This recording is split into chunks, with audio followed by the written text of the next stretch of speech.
ভিতরে দিয়ে দেন।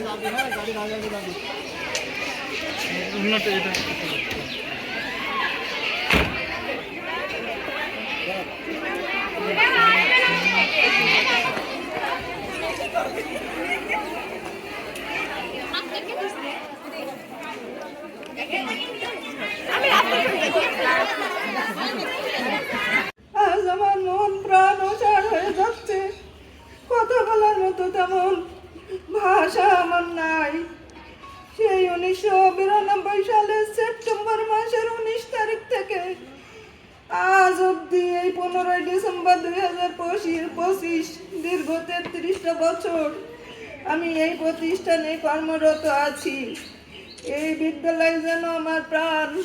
এই বিদ্যালয়ের ইট কাঠ, প্রতিটা শিক্ষক থেকে শুরু করে প্রতিটা ছাত্রী সবার প্রতি আমার মায়া মমতা মিশে আছে, যাদেরকে ভালোবেসে 33টা বছর ধরে জীবনের সবচেয়ে বড় সময় এখানে কাটিয়েছি।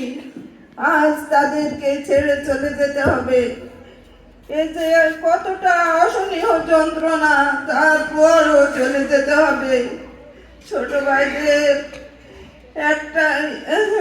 ভাইদের প্রতি আমার অনুরোধ, তোমরা মিলেমিশে এই বিদ্যালয়ের আরো সামনের দিকে নিয়ে যেতে হবে। তোমরাই একে অপরের আত্মীয়া, কেননা জীবনের সবচেয়ে বেশিটা সময় তোমরা এখানে থাকো বা থাকবে। যিনি আজকের অনুষ্ঠানের প্রধান অতিথি, তিনি বিদ্যালয়ের তিলে তিলে গড়ে তুলেছেন, যার হাত ধরে আমার এই বিদ্যালয়ে যোগদান করেছি। আবার তার কাছে আজ বিদায় নিচ্ছি, এটা একটা ভাগ্যের ব্যাপার। তিনি আমার গুরুত্বপূর্ণ ব্যক্তির মধ্যে একজন।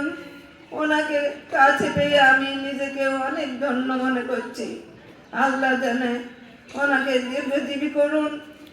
আর যারা আছে তারাও যেন আমার সাথে এভাবে সুস্থ শরীরে বিদায় নিতে পারে। ছাত্রীদের আমার শেষ কথা, তোমরা ভালো করে লেখাপড়া করো, মানুষ হতে হবে। এই বিদ্যালয়ের তথা মা বাবার মুখ উজ্জ্বল করতে হবে। পথে অনেক কাটাকোটা বাধা থাকবে, সেগুলা উঠবিয়ে তোমাকে জয় করতে হবে।